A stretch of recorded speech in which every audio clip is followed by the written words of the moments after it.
Hola a todos y bienvenidos al episodio número 366 de Salud Financiera. Os traigo hoy un caso de las finanzas de tu vecino que dice así a continuación. Vamos hoy directo al grano, así os ahorro tiempo. Antes que nada, agradecer tu labor. Ya hace varios años que intento aprender sobre cómo gestionar bien mis finanzas y ha sido una suerte cruzarme con tu newsletter. Disfruto especialmente de las finanzas de tu vecino, ya que baja a tierra los conceptos y da ejemplos muy útiles. Y por supuesto, ayuda mucho a escuchar las inquietudes que tienen los demás y ver que no estoy solo en esto. He decidido crear una cartera con mi hijo, que ahora está en la universidad, importante, creo que es la preposición, para que en 10 años la pueda heredar.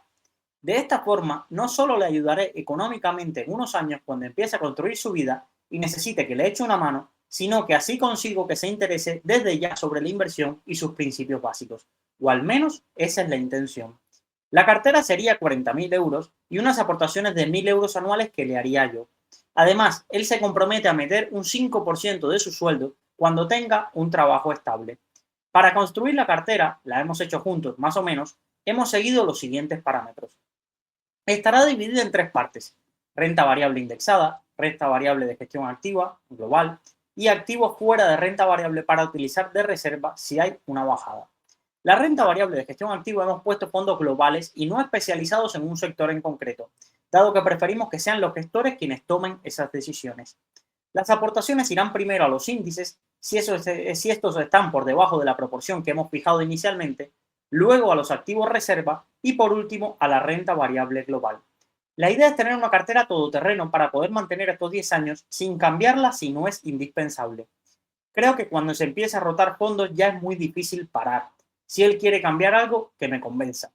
Como resultado nos queda la siguiente cartera, adjunto el X-Ray por si ayuda, lo mostraré a continuación. Grupama Tesorería un 10%, el X-Tracker Physical Gold, el ETC de euro, de Goro, perdón, un 10%, el DNSA Invest Alpha Bond un 10%, el MSCI World un 20% con un fondo indexado de Amundi, el Vanguard Emerging Markets un 10%, Robeco BP Global Premium un 14%, Avalor Internacional un 13% y el Hectagon Copernic Global All Cap un 13%. ¿Qué te parece? Obviamente cualquier recomendación es más que bienvenida. Además, mi hijo me plantea las siguientes preguntas a las que no he sabido responderle. Si el mercado está en máximos y la situación con los aranceles y la geopolítica no acompaña, ¿no es mejor no invertir en índices y centrarse en el value investing o en los fondos de valor?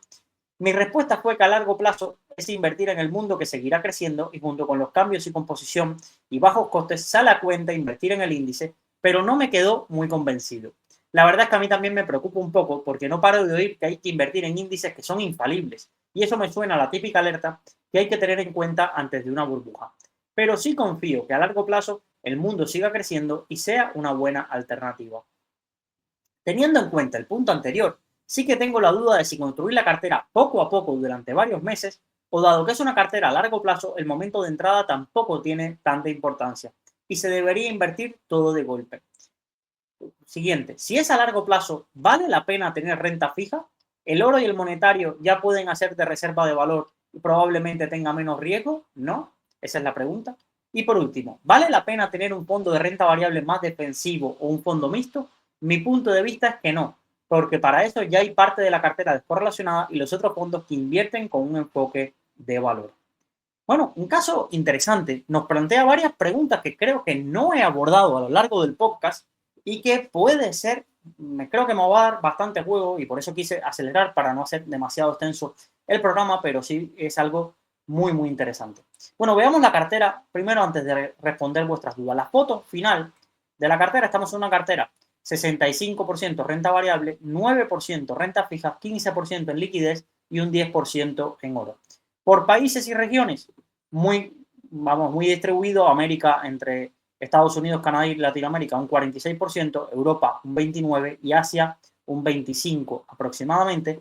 Por sectores, bastante también distribuidos, servicios financieros un 17%, materiales básicos un 12%, industria un 11%, tecnología un 15%, salud un 7%, bastante repartidos, incluso una energía un 11%. Esto se ve, el toque value se ve cuando ves un fondo que tiene más peso quizás en la suma de energías industriales y materiales básicos que en la suma de tecnologías y servicios financieros. Ahí le ves ese toque del sesgo value actualmente. Por capitalización, bastante repartido, un 59% en gran capitalización, un 25% en mediana capitalización y un 12% en pequeña. El PER de la cartera 14 veces, la duración efectiva, según lo que nos muestra el X-Rate de renta fija, un 5,65. No hay ninguna posición por encima del 1% nada más que Nvidia, la parte de liquidez y un bono del Tesoro norteamericano. Por rentabilidades, esta cartera en los últimos 5 años habría dado una rentabilidad del 12,53. Recordar que ya no está contando la caída de la crisis sanitaria. En los últimos 3 años un 10,33. En lo que va de año un 7,59. Muy destacado para lo que hemos vivido este año y tener como principal posición un índice. A 5 años anualizado el mejor periodo cerca de un 15%. A 5 años anualizado el peor periodo un 6,30%. Las caídas entre el 13 y el 20% según el periodo que queramos tomar dentro de los últimos 10, 15 años. No estamos, ninguno de estos fondos existía en 2008, creo, bueno, más allá del monetario y el de mercados emergentes de Vanguard, ninguno de estos existía, así que no tiene sentido imaginarnos cómo habría sido un 2008 más que coger las clases de activos y simularlo. ¿Cómo lo hizo el MSCI World Value? ¿Cómo lo hizo los mercados emergentes? ¿Cómo lo hizo la liquidez? Y más o menos te puedes hacer una idea de la foto que te habría quedado en tu cartera en 2008. Volatilidades entre el 7 y el 8% a 3 y a 5 años. Bueno, es una cartera, la verdad, bastante interesante. A mí me gusta mucho, pero nos plantea ciertas cuestiones que son de interés. La cartera en sí, a mí me gusta. Vamos si algo el vecino se quiere quedar tranquilo, para el objetivo que nuestro vecino quiere y el plazo que tiene por delante, 10 años, a mí me gusta. Ahora bien, me tiene que gustar por las razones que yo explico, por las que me gustan a mí. Quizás no son por las que le guste al vecino. Primero, veo una diversificación geográfica, veo una diversificación sectorial, tenemos un fondo indexado como core y luego vamos añadiendo capas, una parte más value de gran capitalización con el Global Premium, una parte más centrada en mid caps como puede ser a valor internacional y muy sectorial, en esta parte a valor internacional es muy sectorial, y luego lo complementamos con small y mid caps globales como puede ser el Hectagon Copernicus. ¿Cómo hacemos contrapeso a eso? Bueno, también se me olvidaba el fondo de emergentes, que le damos un 10% para tener exposición principalmente a Asia, que es lo que se nos queda cojo en la cartera. Luego, ¿cómo lo complementamos?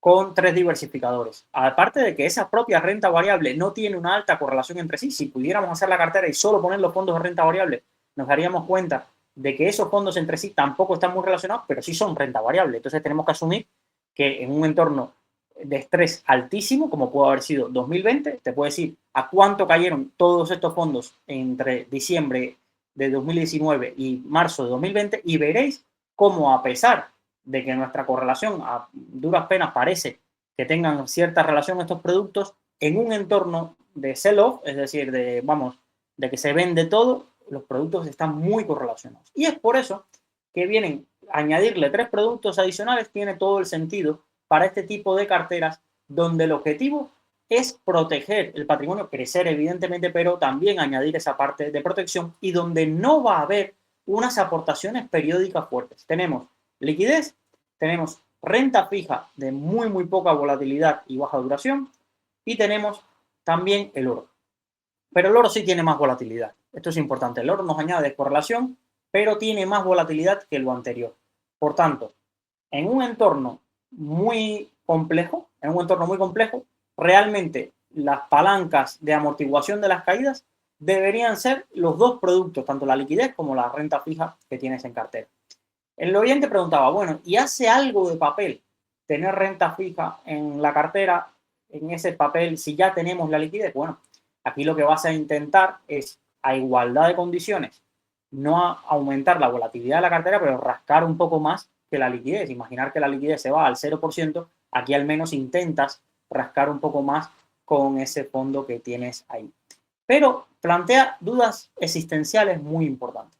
Por ejemplo, os quiero mostrar varios datos que pueden servir a ayudarnos a esta idea o a este debate.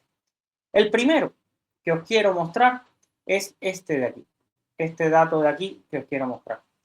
Por ejemplo, en 2021, Bespoke Research hacía un estudio donde nos mostraba las rentabilidades acumuladas del S&P 500, ¿vale? Anualizadas y cuáles eran las medias. Por ejemplo, en 2021 la rentabilidad fue del 40% del S&P 500, veníamos a una gran caída, mientras que la media a un año había sido de un 11,9%. La media a 5 años venía alta, del 17,2% del S&P 500, es decir, desde 2016 a 2021, mientras que la media de 1928 a 2021, con los matices, recordad que lo que hay desde el año 57 al 28 es una extrapolación de lo que habría sido el S&P 500, ha sido el 17,2 versus el 10,4, por encima del promedio histórico. A 10 años había sido hasta 2021 del 14,4% la rentabilidad anualizada y del 10,5%. E incluso a 20 años la rentabilidad media anualizada era del 8,4% frente a un 10,9% de la media histórica. Si yo mirara esa imagen en 2021, me hubieran dado ganas de venderlo todo. Oye, la rentabilidad del año anterior, muy por encima de la media. La rentabilidad de 2 años, muy por encima de la media. La rentabilidad de los últimos 5 años, muy por encima de la rentabilidad de los 5 años media. La rentabilidad de 10 años, muy por encima de la rentabilidad de los últimos 10 años. Solo me daría una idea de comprar, oye, bueno, mira, a 20 años todavía estamos por debajo, con un 8,4 estamos por debajo de la rentabilidad media de a 20 años que ha dado el S&P 500. Desde 2021 hasta 2025, los índices, excepto ese año 2022, pero si pusiéramos el S&P 500 partiendo de 2021 a 2025, digamos ahora, estaríamos muchísimo más arriba, muchísimo más arriba. Y vamos a ver otras imágenes que os quiero mostrar. En un periodo de 10 años anualizado, que es el periodo objetivo de nuestro vecino, os voy a mostrar aquí la imagen y os la comento. Las rentabilidades anualizadas, solo ha habido un producto que ha logrado estar, o una clase de activo, mejor dicho, que ha logrado estar en periodos de 10 años por debajo, es decir, por debajo de las rentabilidades positivas. Y ha sido, pues aquí lo vemos, el S&P 500 ha tenido rentabilidades a 10 años, en algún momento inferiores al punto positivo. Porque, por ejemplo, el Russell 2000, la mejor rentabilidad a 10 años consecutivos ha sido por encima del 15% y la peor rentabilidad en un periodo de 10 años ha estado cercana al 1%. Los bonos de larga duración del gobierno a 10 años han tenido rentabilidades superiores por encima del 15% en su mejor momento y en los peores periodos a 10 años cercanos al 1%. Los bonos intermedios, lo mismo, de media duración norteamericanos, por debajo del 10 en su mejor etapa 10 años, por debajo del 5, cerca del 4% en su peor etapa. Y así podríamos seguir. Solo tendríamos el S&P 500 con un periodo de 10 años anualizado. Vamos a ver cuáles han sido esos periodos. Vamos a ver la divergencia que hay entre los horizontes temporales. A un año vista, es decir, la rentabilidad es un año, el S&P 500 ha variado entre un 60% positivo y más de un menos 40% negativo. Ya a 3 años, si nos vamos anualizado, las rentabilidades bajan en el mejor periodo a cerca de un 30-35% del S&P 500, pero la peor caída también se acerca a 3 años al 15% anualizado. A 5 años bajamos más y nos vamos al 25% positivo y bajamos aún más y nos ponemos cerca del 5-7% negativo anualizado. A 10 años, el mejor periodo anualizado a 10 años está por debajo del S&P 500, del 20%, pero también está cerca del 2% en cuanto al peor periodo anualizado a 10 años de rentabilidad. Ya a 15 años, ambas rentabilidades son positivas. Tanto la más grande a 15 años, que también está cerca del 20%, como la peor rentabilidad en un periodo de 15 años ya es positiva, cercana al 2%. Aquí estamos hablando en términos nominales, no estamos hablando de interés de tipo del resultado real descontando la inflación. A 20 años se asemeja aún más el resultado, se cierra ese gap entre el mejor rendimiento y el peor rendimiento. Y esto lo podemos ver en varios de los activos de renta variable. A medida que ampliamos el plazo temporal, los activos van comprimiendo la variabilidad de resultados entre su mejor escenario a 20 años y su peor escenario a 20 años. Pero ahora nos centramos a 10 años. ¿Se puede perder dinero con una cartera de renta variable a 10 años? Las estadísticas nos muestran que sí. Ah, bueno, Luis, pero es que esto es solo el SP500. Sí, nos vamos a Europa, tendríamos resultados prácticamente similares. Ya nos cuento Japón, donde tendríamos un periodo de underperformance. Pensar que estos cálculos se hacen, que tú no aportas nada, solo estás en el punto inicial hasta el punto final de un determinado periodo. Tendríamos también importantes periodos de una rentabilidad mediocre o incluso negativa, pero lo que nos muestra la historia es que invirtiendo en renta variable, y esto es un efecto compuesto porque hay un cobro de dividendos, una apreciación de múltiplos, un aumento de las ganancias también y el crecimiento de la compañía, porque en el fondo detrás lo que hay es que el mundo ha ido mejor. El mundo es mejor en 2025 que en 1928. Entonces, como el mundo ha ido mejor, las empresas cada vez ganan más beneficios, las empresas cotizadas cada vez ganan más beneficios, aplicando el mismo múltiplo, pues cada vez pagan más dividendos que las compañías que el inversor se lleva a su bolsillo como rentabilidad o ese dinero se reinvierte en el crecimiento de la compañía, las compañías obtienen o ofrecen una rentabilidad más grande, una rentabilidad mayor, vamos a decirlo así, en periodos muy largos de tiempo en esta etapa de crecimiento. Entonces, viendo eso, lo que sí nos tiene que venir a la mente es, bueno, yo no estoy invirtiendo solo en el SP500, yo estoy introduciendo más activos a la cartera porque no me quiero jugar a que estos 10 años que tuvo en negativo el SP500 me toquen a mí en los próximos 10 años. Pueden venir, pueden no venir, no lo sabemos. Nadie tiene la bola de cristal. Nadie tiene la bola de cristal. Sí, ¿y qué puedes hacer si piensas que está muy sobrevalorado un determinado activo o un determinado índice mundial? Pues tienes varias alternativas. Reducir su peso, no aportar, aportar a sectores más defensivos de tu cartera. Pensar que si tú partes de una cartera, vamos a hacerlo muy simple. Tienes una cartera 50% un índice global y 50% liquidez. Todo lo vamos a entender. Si el índice coge una sobrevaloración muy grande, por una rentabilidad muy fuerte que está teniendo, lo normal que suceda es que la cartera se te mueva. Y de pronto tengas un 60% el índice global y un 40% liquidez. Imaginaros que no vas a hacer aportaciones. ¿Cómo podrías solucionar esto? Oye, te pones bandas de fluctuación y si el índice sobrepasa un 10% de lo que tú estabas, lo rebalanceas y lo vuelves al 50%. Oye, es que no me quiero perder si sigue subiendo. Mira, no pasa nada. Tu ahorro periódico lo vas metiendo a la liquidez, lo vas metiendo a la liquidez porque no quieres aportar más a ese índice que ha subido en un plazo corto de tiempo muchísima cantidad. Entonces tú vas haciendo tu ahorro a otros activos que te van a servir de contrapeso en caso de que los rendimientos futuros de ese activo sean muchísimo, muchísimo inferiores a los que está teniendo en el pasado. Lo que sí podemos ver son periodos de rentabilidad. Oye, si la rentabilidad media del SP500 en los últimos 5 años se va al 20 y tantos por ciento, oye, la media, ¿cuál es? El 11. No sabemos cuándo va a ocurrir, pero a no ser que nos creamos un relato de que el mundo ha cambiado tanto y las empresas de ese estilo se merecen estar capitalizando o componiendo a una tasa muy superior a lo que ha sido la media histórica, oye, no pasa nada. Dejas de aportar a ese tipo de compañías y te buscas otra.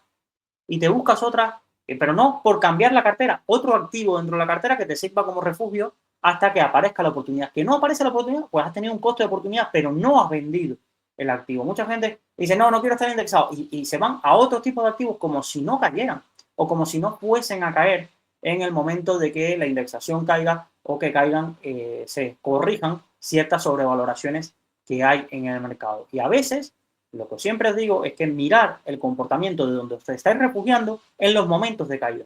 Mirar cómo se comportó determinada clase de activos en momentos de caída, diferenciando de lo que es una caída en un sector o un nicho muy específico, por ejemplo, 2022, Asvalor revienta el mercado, su tipo de compañías en las que invierte y las tecnológicas caen. Claro, pero es que la crisis de 2022 afectó particularmente a un tipo de compañías.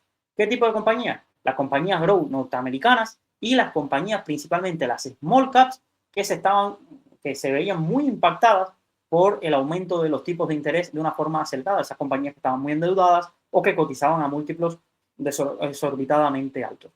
Por tanto, viendo ese enfoque, yo lo que os diría es buscar siempre esa combinación de activos que evite saber o intentar predecir qué va a ser el mercado. A partir de ahí, plantea una duda muy interesante. ¿Qué aporto? ¿Todo de golpe o aporto poco a poco? En un periodo de 10 años, aquí os voy a mostrar un estudio de Vanguard. Lo que nos dice Vanguard es que en la mayoría de escenarios que se han testeado, en los activos que se han testeado en el MSCI World, etcétera, en el 68% de los periodos, imaginaros, claro, dices, no, lo pongo todo ahora, pero ¿cuándo es ponerlo todo ahora? ¿En enero de 2020, de 2020? ¿O no es lo mismo ponerlo todo ahora en abril de 2020? Según el periodo donde toca, vas a tener un resultado u otro. Pero lo que nos cuenta es que la mayor cantidad de veces, en el 68% de las ocasiones, invertirlo todo de golpe es mucho más efectivo que invertirlo en DCA o que mantener un dinero en cash para aportar en momentos de gran caída o ese tipo de cosas. Y esta estadística es de las que dices, bueno, lo aporto todo ahora. Pero hay que ir al por qué. ¿Por qué invertir todo de golpe ha dado mejor resultado? Simplemente porque como el mercado a largo plazo, en periodos de 10 años, ha ido creciendo, si tú pones toda tu cantidad hoy, por muchas caídas que te comas, al final ha estado todo tu patrimonio componiendo. Y a no ser que te comas un periodo muy, muy malo de rentabilidad en esos 10, 15 años, lo normal es que aportar, da igual el momento, aportar de golpe te sea mejor. Pensar de una forma muy sencilla esta forma. Nosotros vamos a dividir en aportaciones un periodo de 10 años y vamos a dividirnos 10 paqueticos de 100 euros, ¿vale? Y la rentabilidad media anualizada de ese periodo es del 10%. Calcular. El primer año tenemos 100 euros.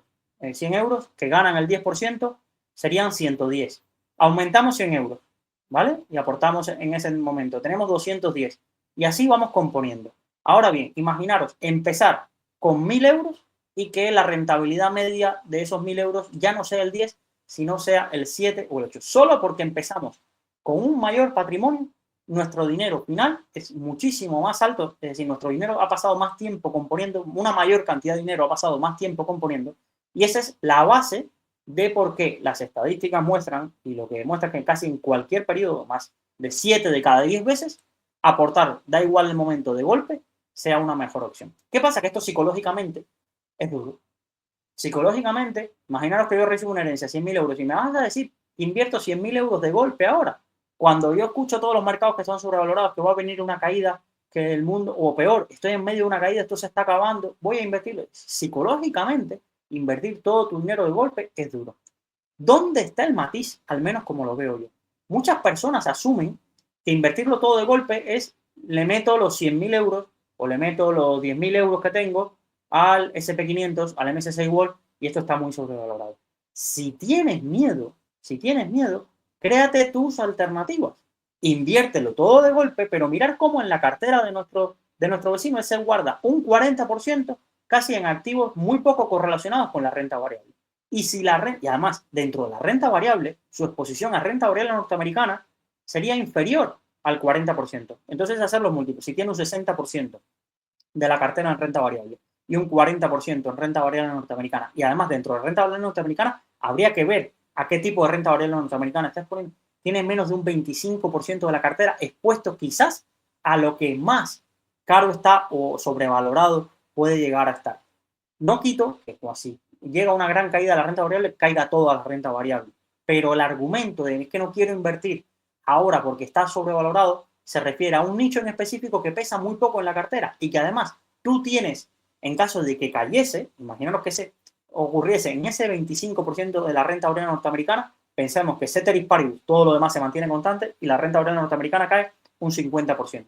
Pasaría a tener un peso del 12,5% en tu cartera. Pero es que tú tienes liquidez. Tienes liquidez por un importe, aquí lo veíamos. ¿Por cuánto importe tiene la liquidez? Pues imaginaros que tienen el DNSA en el Grupama Tresorería un 10% de su cartera. En el DNSA Invest Alpha Bond tiene un 10%. Y además tiene un 2,5% de aportaciones. Yo solo estoy contando las aportaciones del padre. Si el hijo, ya veremos el sueldo medio cuando encuentre trabajo, saber la miseria de sueldos que hay en España, ponerle de eso el neto y de ahí que se destine un 5%. Por eso solo cuento con los 1.000 euros del padre. Pero imaginar ese contrapeso que tendría. Que estos 10 años son unos años históricamente por debajo de la media para la renta variable, pues no pasará nada, tu cartera tendrá quizás una rentabilidad por debajo de lo que ha sido, pero es que mirar esta cartera, rentabilidad del 12%, que te vayas a rentabilidades del 7, 8%, no vas a tener problema. Aquí hice la simulación, no vas a tener ningún tipo de problema. ¿Por qué? Porque tú empiezas con 40.000 euros, y estas gráficas no son así, pero si tienes un periodo de una rentabilidad inferior al 6%, inferior a la media, que es casi la mitad de la rentabilidad que ha obtenido esta cartera en los últimos años, pues te dirías 87.000 euros. Si tienes una rentabilidad del 10, que no es ni la del 12 que has obtenido, te vas a 122.000, que es del 8, 100.000. Créeme que no le va a cambiar tanto el objetivo financiero. No es que tu hijo se va a poder comprar una casa peor, no es que va a tener un peor futuro. Si en 10 años pasa a tener de 88 a 122. Lo peor es que le dieras 30-40, que lamentablemente a día de hoy con 30-40 no se puede comprar una casa. Con 30-40 no puede decir voy a montar una empresa y voy a estar 1 o 2 años sin trabajar. No es así. Con 30-40 no se puede ir a Australia o pagarse un máster a otro sitio para empezar en una empresa. No. Pero de aquí a 10 años, tener este dinero, 88.000, 122.000, y además él sintiéndose partícipe, ya es dinero que tiene un impacto positivo en su vida. Le vas a cambiar la vida. Básicamente le vas a cambiar la vida. ¿Y la vas a cambiar la vida? Porque has tomado una decisión muy buena y porque luego has tenido una sensatez en invertirlo. Y además, lo único que os queda es decir, no nos podemos volver locos. Y es lo que dices, no quiero cambiar. No deberías cambiar la cartera. No deberías cambiar la cartera porque más allá de los nombres en particular, oye, quizás te decepcionas del valor. Quizás Copernic mañana cierra. Sí, esos son cambios impuestos. O no os gusta cómo os queda la cartera porque de pronto Asvalor y Copernic se han puesto de acuerdo en invertir en lo mismo. O porque Asvalor ha crecido tanto que ya no deja hacer aportaciones y han cerrado el fondo. Cerrado para nuevas aportaciones. Pueden haber muchísimas casuísticas o por ejemplo ha habido una gran caída de emergentes y queréis añadir algo de renta variable que no sea el índice, otro nicho. Pero más allá de eso, con esa cartera yo creo que estáis bien. No tenéis que hacer excesivamente cambios. No, mira, pensar que hay miles y miles de españoles, miles y miles de jóvenes que su primer encuentro con las finanzas son piramidales. Que parece que esto no existe. Piramidales de cannabis, piramidales de apuestas de match betting o apuestas deportivas o cosas de estas. Mil inventos de startups, de meter el dinero, de no sé qué. Pues que su primer encuentro sea con fondos, que no sea OVB, que no sea una inversión en oro de estas que te promete ingresos pasivos de no sé cuánto. Que ya es un gran avance. Que no esté en un plan de pensiones de BVA o en un PIA. Que mirar el avance. Mirar el avance. Ahora, la cartera que has creado tiene que tener esos contrapesos porque es un periodo de 10 años y en periodos de 10 años la renta variable puede sufrir mucho. Imaginaros que además, incluso, a medida que se vaya acercando el objetivo, deberíamos volvernos más conservadores. Y se puede ser más conservador solamente o quitando piezas o moviendo los pesos. Quizás, si te faltan 2 años para el objetivo del dinero que él quiera heredar o lo que sea, no tenga ningún sentido estar en fondos tan volátiles como puede ser Asvalor Internacional. Quizás no tenga ningún sentido que tengamos un 70% o 60% en renta variable, pero simplemente cambiando los pesos y haciendo traspasos internos, lo tienes. Y no tienes que estar repensando, ¿y ahora qué hago yo con la cartera? No, cambias los pesos, te mantienes con un poco de renta variable para seguir teniendo ese crecimiento si ocurre, pero en ningún caso estás arriesgando ya lo construido. Ya lo construido lo vas acumulando y te lo vas llevando, como digo yo, al bolsillo, llevándolo a esos activos mucho menos volátiles como puede ser esa renta fija de retorno absoluto de corto plazo o como puede ser la liquidez. ¿Quién sabe dónde estarán los tipos de interés a 10 años y cómo se estarán remunerando las cuentas remuneradas, los depósitos o esa liquidez? Por tanto, creo que es interesante. No quiero dejarme ninguna pregunta del vecino, a ver si reviso. ¿Vale la pena tener un fondo de renta variable más defensivo o un fondo mixto? Para mí, en esa configuración de cartera que tienes, no. ¿Y el objetivo que tienes? No. ¿Por qué? Porque renta variable más defensivo o un fondo mixto, sí, si te lo añades es porque vas a quitar cosas.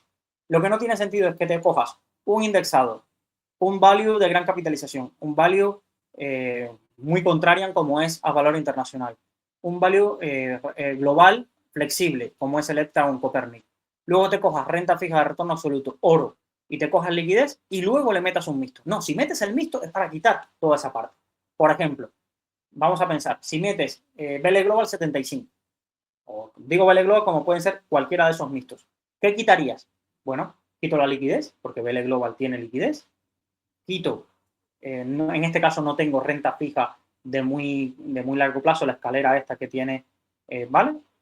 Puedo quitar el oro, porque ya lo tengo en el BL Global, y tendría que quitar el Robeco BP Premium, porque hay buena parte de la cartera que va centrada en ese mismo tipo de compañías. Me quedaría Value Contrarian, Hectagon, el indexado, BL Global y quito esos otros tres. Que no quiero quitarlo porque quiero tener la habilidad yo de poder utilizar esa liquidez, no que la tenga BL Global, sino que la tenga yo para hacer esas aportaciones a la parte arriba de mi cartera. Eso es cuando ya miramos el conjunto de la cartera. Por ejemplo, ¿qué otros productos podríamos plantearnos introducir? Imaginaros que metiéramos Avantas.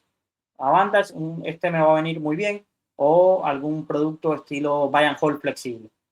Pues buy and hold flexible tendría que quitar toda la parte de renta variable value y de gran capitalización, porque tiene ahí toda esta parte de Facebook y todas estas ideas, y también podría quitar ese DNSA Invest Alpha Bond, porque ya tengo renta fija corporativa de muy buena calidad, uno de los mejores gestores de renta fija.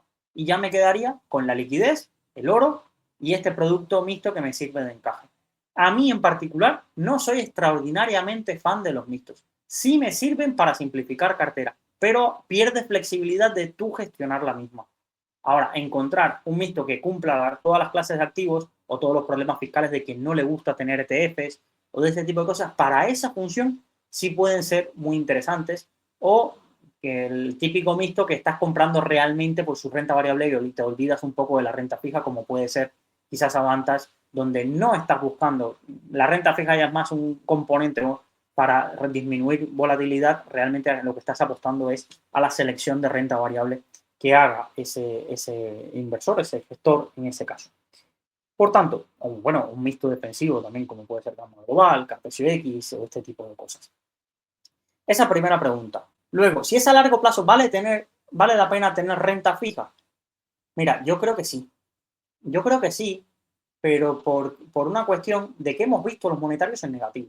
Además, estamos en Europa, donde los monetarios han estado muchísimo, casi una década, dando rentabilidades negativas. Tener un buen gestor de renta fija, mientras que no asuma riesgos de crédito y de duración, y que sepa moverse, aprovechar arbitrajes, aprovechar ineficiencias, te puede dar una rentabilidad totalmente descorrelacionada del mercado y, a no ser que estés asumiendo riesgos superiores, vas a tener la protección del capital que tiene el vencimiento de los bonos mientras que no ocurra esa quiebra. Yo sí le veo algo de sentido, sobre todo pensando en los momentos donde esa liquidez no va a empezar a dar nada, incluso va a empezar a restar, pues a acostumbrarse, revisar fondos de renta fija a corto plazo, renta fija de retorno absoluto. Yo creo que puede ser interesante, al menos esa es mi visión. Esa es mi visión, porque el oro, ya digo, para mí el oro es muy traicionero. El oro puede tener periodos de bastante underperformance. Recordar, después de los máximos de 2011, los periodos que tuvo, también más si nos vamos más atrás, creo que en la década de los 80 también tuvo una época bastante mala. Entonces, imaginar que por X motivo es que todo el mundo nos situamos en la situación donde se desploma la renta variable, la gente tiene miedo, se va a refugiar al oro. Es un pensamiento lineal o consecutivo, para mí muy simplista. El mundo es más complejo. ¿Por qué está cayendo la renta variable? ¿Qué estamos viendo en esa caída? ¿Esas causas económicas? ¿Esa causa de un aumento de la inflación y una subida de los tipos de interés? ¿Debido a qué causas se puede producir? Pensaron en la caída de 1987, que fue un flash crash. Es decir, bueno, un flash crash no, porque no fue una cosa de minutos y de horas, pero fue una caída donde no había grandes argumentos de sobrevaloración de mercado, no había una burbuja irracional de un sector como vimos en el año 2000 con el tecnológico, en el año 2007 con el sector financiero y todas las barbaridades que estaban haciendo, o en el año 2022 las valoraciones que había de determinadas compañías de crecimiento luego del confinamiento, etc. Entonces, ese tipo de caídas también existe en el mercado. También existe en el mercado. Y quizás el oro no se comporte bien en ese tipo de caídas. y ya os digo, por la volatilidad que puede tener.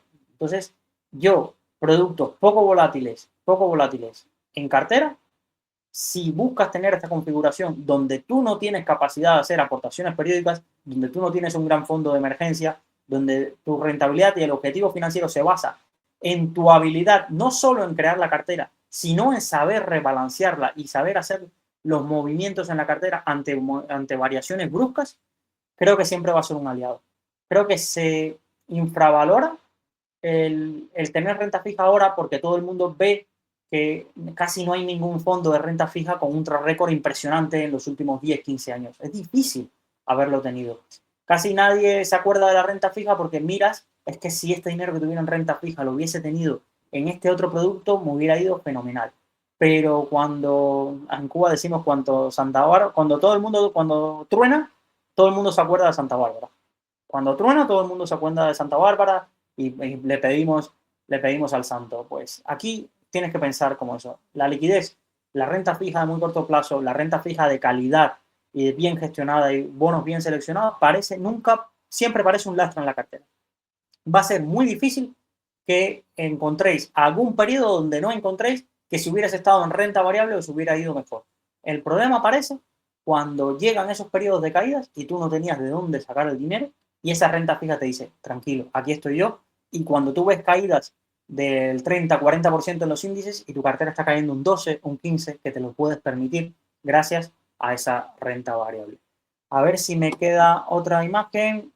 Construido la cartera poco a poco o durante varios meses, para mí, todo de golpe y me lo reafirmo sabiendo que vas a tener una parte que va destinada a productos poco volátiles. Si me dices, quiero poner 100% en renta variable y quiero ponerlo entre el MSCI World y el valor internacional, imagínate que fue una cartera así, te diría, ve con pies de plomo, guárdate un 20% y coge esa liquidez y ponla durante los próximos 2 años. En 2 años seguramente en algún momento va a haber una de esas caídas, quizás no tan grande del mercado, pero va a haber semanas o algo que alguien se va a poner enfadado, que no sé quién ha dicho algo y que los mercados se van a poner nerviosos. Pues lo vas desarrollando. Pero ya teniendo esta configuración de cartera no le veo sentido irte a esa parte o decir, bueno, lo voy poniendo poco a poco porque tu objetivo es en 10 años. Tu objetivo es en 10 años. Entonces, quizás en 10 años no ocurra una gran caída del 40-50% y haya caídas más moderadas del 15-20% y te quedes ahí tú como tonto teniendo una suma que dices, bueno, ¿y esto qué hacía yo con esto aquí metido? Y sobre la discusión con tu hijo acerca de los aranceles, la geopolítica, ¿es mejor invertir en índices o centrarse en valor? Aquí nadie tiene una respuesta. Con eso vas a tener que convivir, con la incertidumbre. Es que invertir es incertidumbre. ¿Lo seguirán haciendo mejor los índices frente al value investing en los próximos 10 años? No lo sabemos. ¿Retornará el value y volverá a tener las rentabilidades medias por encima de las compañías de gran capitalización de crecimiento que son las que componen principalmente los índices de gran capitalización de renta variable? No lo sabemos. Pero como no lo sabemos, no te vuelves loco, tú haces tu cartera y vas haciendo las aportaciones como lo tienes. Si te genera duda, imaginaros que te genere muchísimas dudas y que no puedas dormir pensando que los 100 euritos que estás ahorrando mes a mes se lo estás poniendo a algo que ya tú sabías que iba a terminar cayendo. Tienes otros activos en cartera. Se lo pones al global flexible, que además ese tipo de gestores o al Robeco Global Premium, que si ve oportunidades no le va a temblar la mano a comprar las principales acciones que están representadas en los índices si se ponen a tiro. Este tipo de fondos de renta variable de gran capitalización flexible, EQG, no flexible, que se mueven más en un espectro más value, no les pesa mañana comprar Amazon, mañana comprar Google, mañana comprar Meta, mañana comprar Microsoft si se ponen a tiro en cuanto a precio. A la valoración me refiero.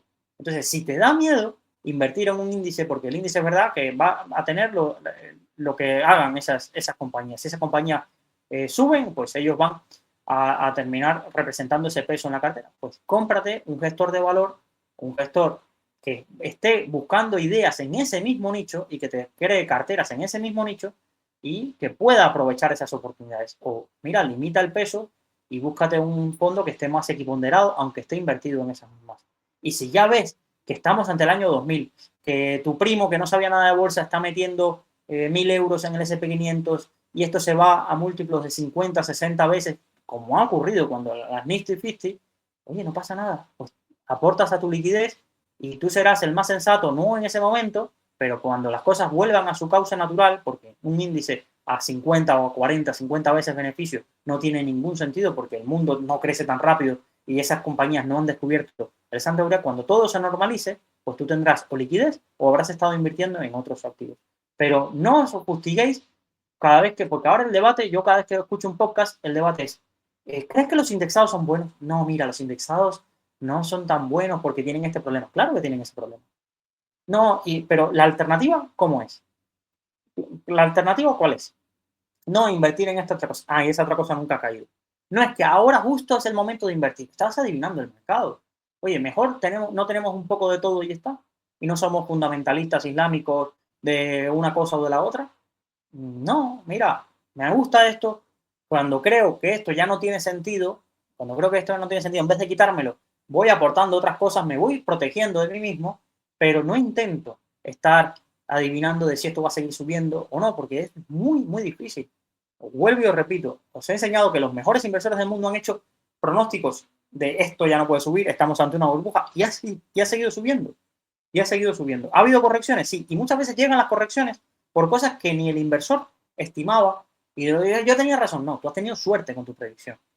Esto se veía venir, ¿no? Se veía venir como en 18 periodos que habéis dicho lo mismo y esto no ha parado de subir. E incluso luego que ha caído, tendrías más rentabilidad que si hubieras hecho caso cuando lo dijo y te hubieras pasado a otro activo, te hubieras pasado todo a liquidez, que esto es lo que no te cuenta.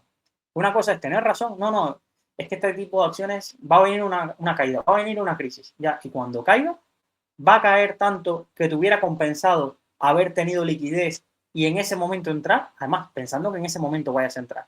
¿Tu cartera va a ser mayor o menor después de que pasen esas crisis? Pues como no lo sabemos, y esa incertidumbre, nosotros tenemos que jugar con las piezas. Mantener liquidez, diversificar, buscar activos, clases de activos descorrelacionadas y jugar. Y esto, por eso dices, Luis, pero es que a todos los vecinos quedas bien con ellos. No, es que a cada vecino le compensará una cosa. Habrá gente que esté en mi equipo y no queramos oír de la renta fija y de la liquidez. Porque somos unos kamikazes de la renta variable y creemos que a muy largo plazo estar 100% en renta variable nos va a compensar. Pero nadie es igual. Yo en 2020 dormía por las noches a pierna suelta y mi cartera estaba cayendo un 35%, con mi fondo de Brasil ahí a toda leche cayendo. Y no pasa nada. No pasa nada. En ese momento me lo podía permitir. Hoy sigo estando 100% en renta variable, pero mi cartera es muy pequeña y sé que mis ingresos ya no dependen de mi cartera de inversión y de mis ahorros, dependen de lo que yo logre generar con mi emprendimiento. Entonces, no tengo, no, si me vuelve a caer un 35% de la cartera, pues como, bueno, mira, no me cambia la vida, no me cambia la vida. Pero quizás otras personas no se sientan identificados con eso y tengan que meter liquidez, tengan que tener renta fija y ya olvidarse de decir, mira, felicidades, el 10% anualizado para ti, yo con un 5 estoy contento, duermo feliz y no me voy a comer este tipo de caídas. Hay que saber, entender dónde está nuestro objetivo y qué cosas nos cambian la vida y qué cosas nos destrozarían nuestra vida financiera. Y es por eso que cada uno tiene un perfil, cada uno tiene una cartera y cada uno no debería estar sufriendo porque haya carteras muy rentables o porque hagamos luego y pasen 5 años y digan, mira, si no hubiera sido tan cabica y hubiera tenido esto, oye, es que no pasa nada. Es que la historia la cuentan los que vencieron. Entonces dice así, la historia la cuentan los que vencieron. Entonces, se crea una narrativa cuando si la historia hubiese sido distinta, hubiéramos contado otra película. No, imaginaros que el oro no hubiera subido ahora. Nadie quisiera tener oro. Por mucho que la historia te muestre lo que sea, sería una mínima parte la gente teniendo oro en cartera. Si Bitcoin, después del último cripto invierno, se hubiera quedado por ahí 3 años en tierra de nadie, nadie lo tendría en cartera. O muy pocos, no digo nadie, un grupo muy reducido. Si el value investing y a valor no hubiera renacido en 2022, seguirían siendo unos apestados como tú entrabas a los foros en 2022 y parecía que esa gente debía estar en Alcalá Meco, por apropiación indebida de fondos. Pero es que es así y las narrativas son así. Y es muy difícil saber navegar la ola y construir una cartera donde tú sepas que te vas a equivocar. Hay alguno de esos fondos que no lo va a hacer bien. Alguno de esos fondos que lo va a hacer bien y no pasa nada. Alguno de esos fondos no va a tener la rentabilidad media que tuvo los últimos 5 años y no pasa nada. Mientras que tú sepas que la cartera en su conjunto es lo que estás buscando, el comportamiento de la cartera en su conjunto, y que si no consigues un 8 y consigues un 6, tampoco pasa nada. Pero para que consigas un 6, muy mal te tienen que haber ido el resto de las cosas. Y dices, mira, sí, fue mal, ya está, la escogí. Este tipo de activos no supe o no tuve la capacidad de hacer aportaciones cuando cayó, no tuve la valentía, o este tipo de fondos lo dejé subir mucho y me distorsionó la cartera, ya está, pero no te va a cambiar absolutamente nada. Lo que sí va a cambiar es que tú cogieras hoy y le dieras 40.000 euros a tu hijo y tu hijo decidiera, mira, me voy a jugar los 40.000 euros en esta acción, en ASTS, que se le ha visto a Numantia, se le ha visto a este, se le ha visto al otro, se le ha visto al otro, esto no puede fallar. Esto es la inversión del siglo. Sí, podría hacerlo, pero te está jugando toda una carta. En una cartera diversificada vas a tener rentabilidades. Podríamos llamarle mediocres, según el punto de vista de estos que le gusta seleccionar una acción o buscar ese tipo de rentabilidades, pero a largo plazo, créeme que el que ríe último ríe mejor, y muchas veces el que está riendo último es que no entendió el chiste y no entendió de qué iba este juego, que es el de largo plazo, de dormir por las noches y no estar con, mira, con nuestros órganos genitales aquí cada noche pensando de que mañana, si no sale esta noticia o si no rescatan a esta compañía o si no pasa la tesis que fulanito me dijo, yo pueda perder todos los ahorros que mi padre estuvo no sé cuántos años haciendo para ahorrar o que a mí me han costado años. Yo valoro muchísimo el dinero porque sé, ahora imaginaros eso, digo, vendo 5 cursos, vendo 5 o 6 cursos al mes. Ya yo pongo un precio a las cosas. Digo, pues pierdo 500 euros en la tontería por apostar a una acción, es que es un mes de trabajo. Un mes de estar todos los días grabando para que 5 personas decidan confiar y comprarse un curso y eso. Entonces, el dinero cuesta. Y hay mucha gente que lo desvirtualiza y no le da tanta importancia, y a mí me parece bien, pero no olvidemos que cuesta. Y a mucha gente le cuesta lo suyo ganarlo como para estarlo arriesgando por una corazonada o por una apuesta en un activo en particular. Muchísimas gracias a todos. Espero haber ayudado al vecino. Nos vemos en un próximo caso de Salud Financiera.